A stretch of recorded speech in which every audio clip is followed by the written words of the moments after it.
ओम शांति। मम्मा को कोई भी समाचार विस्तार में सुनाने की आवश्यकता नहीं होती थी। वे एक क्षण के अंदर उस समाचार का सार समझ लेती थी और समाधान भी दे देती थी। मम्मा में रहम की भावना बहुत थी, साथ में निर्माणता की भावना भी। किसी के प्रति भी ऋणचक मात्र उनमें नफरत की भावना नहीं थी। भले ही कैसा भी बच्चा आया हो, उसको दया और प्रेम की भावना से ही देखती थी। एक बार मम्मा को रबड़ी बनाकर दी गई तो मम्मा ने उसी चम्मच से सबको रबड़ी खिलाई। एक बार की बात है, एक बहन किसी से कह रही थी कि हमारे यहाँ मम्मा आने वाली है। कभी वो कहती थी जगदम्बा आने वाली है, कभी कहती है वैष्णो माता आने वाली है। तो सरोज दीदी सोच में पड़ गई, क्या ये सब देवियाँ यहीं आने वाली है? आखिर एक दिन मम्मा आ ही गई। जब वो कार से नीचे उतरी तो सरोज दीदी को लगा कि वो शेर के ऊपर से वैष्णो माता उतर रही है।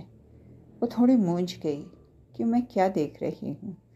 कभी उन्हें सफ़ेद वस्त्र में दिखाई दे रही थी मम्मा और कभी लाल वस्त्र में। तो उन्होंने बहन जी से पूछा, दीदी ये लाल वस्त्र पहनी हुई है या सफ़ेद? तो उन्होंने कहा, अभी चुप रहो, बाद में बता दूँगी। तो सरोज दीदी कहती है, उस समय मम्मा में मैंने जो अलौकिक आकर्षण देखा वो मैं आज तक नहीं भूल पाई थी। बटाला में एक बड़ी हवेली थी। उसके ऊपरी मंजिल पर आश्रम था। नीचे हवेली का मालिक रहता था, साथ में दूसरे किराएदार और दीदी के परिवार वाले भी वहीं रहते थे।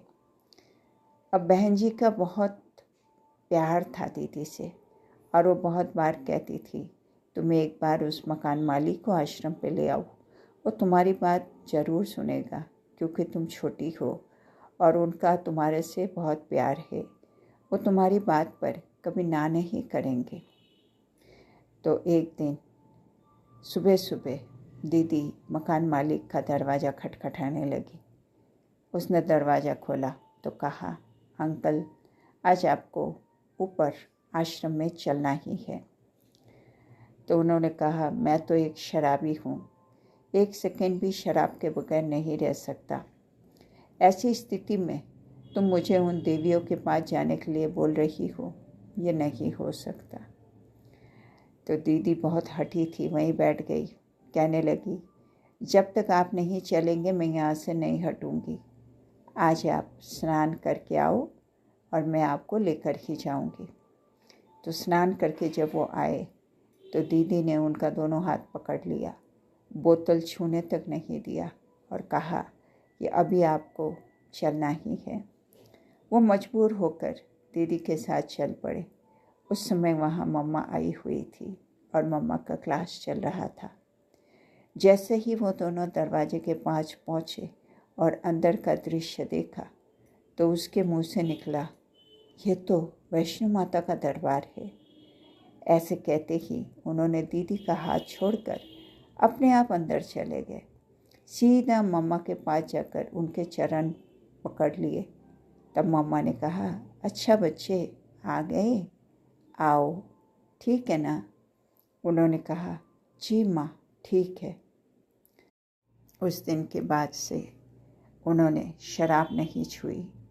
पहले वो सुबह दोपहर शाम रात्रि चारों पहर शराब पीता था। वो पक्का वैष्णव बन चुका था। तो इसी प्रकार मम्मा में इतनी अलौकिक शक्ति थी, चाहे कोई भी बच्चा हो, जवान हो, बूढ़ा हो, वो चुंबक की तरफ सुई की तरह खींचा आता था और अपने में बसे हुए असुरत्व को त्याग कर देता था। आमतौर पर मम्मा सुबह 3:30 बजे तक तैयार होकर कमरे से बाहर आ जाती थी। एक दिन करीब 3:15 बजे ही तैयार होकर बाहर आ गई। तब जमुना दीदी ने उनसे पूछा, मम्मा अभी तो समय हुआ नहीं है, आप जल्दी बाहर क्यों चली आई? तो मम्मा ने कहा, आज एक भक्त मेरे से मिलने आने वाला है, इसलिए मुझे जाने दो। मम्मा अभी पर्दे के अंदर ही थी, इतने में एक भाई अमृतसर से वहाँ आ पहुँचा। वो अपनी कार से उतरा और तीसरी मंजिल पर दौड़कर चढ़ रहा था, क्योंकि मम्मा तीसरी मंजिल पर थी। वो गीत गा रहा था, माँ तेरे दर पर खड़ा हूँ, जय अम्बे जगदम्बे काली खप्पड़ वाली। मम्मा ने खड़े होकर उसको दर्शन दिए और कहा, बच्चे तुम भक्त बन के गीत ही गाते रहोगे या बच्चे बनकर माँ से कुछ पाओगे? माँ ने तो अपने बच्चे को पा लिया, तुम माँ को पाओगे? वो माँ माँ कहते मम्मा के चरणों में गिर पड़ा और आंसू बहाता रहा।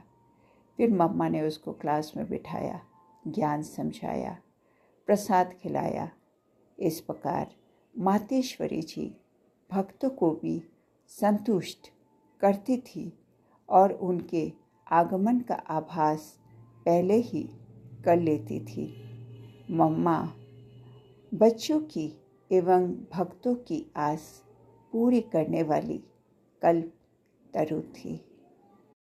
एक बार मम्मा क्लास करा रही थी। क्लास पूरी होने पर सभी चले गए। एक माता नहीं गई, वो बांधेली थी। मम्मा से उसने कहा, मम्मा मैं घर नहीं जाऊंगी, मेरा पति बहुत तंग करता है। तब मम्मा ने कहा, कुछ नहीं होगा, तुम जाओ घर, वो तुमको कुछ नहीं कहेगा। वो माता जब घर गई तो उसके पति ने कहा, मैं तुम्हारे आश्रम पर आया था, लेकिन ऊपर सीढ़ी नहीं चढ़ सका। मुझे लगा वहाँ कोई बड़ी हस्ती आई हुई है। तब उस माता ने कहा, हमारी मातेश्वरी जी आई हुई है। उसके पति ने खुद ही पूछा कि क्या मैं उसका दर्शन कर सकता हूँ? वो माता अपने पति को मातेश्वरी जी के पास ले आई। मातेश्वरी जी को देखते ही वो उनके चरणों में गिर गया। मम्मा ने प्यार से उसके सिर पर हाथ फेरा और दृष्टि दी। इससे उसने गदगद होकर अनुभव किया कि माँ ने मेरे जन्म जन्म के पाप को दग्ध कर दिए हैं। एक बार की बात है, मम्मा अमृतसर आई हुई थी। वहाँ एक बहन के हाथों से दूध का पतीला गिर गया। मम्मा ने उसको कुछ नहीं कहा, बदले में उससे पूछा, तुम्हारे ऊपर तो नहीं गिरा, हाथ जल तो नहीं गया? इस प्रकार से उसको सांत्वना दी। अगले दिन उसका मन शांत होने के बाद मम्मा ने उसको समझाया कि कैसे दूध को संभाल कर ले जाना होता है। मम्मा के अंदर करुणा भाव और क्षमा भाव बहुत था। इन भावों के आधार पर ही वह शिक्षा देती थी। प्यारे बाबा को शुक्रिया। ओम शांति।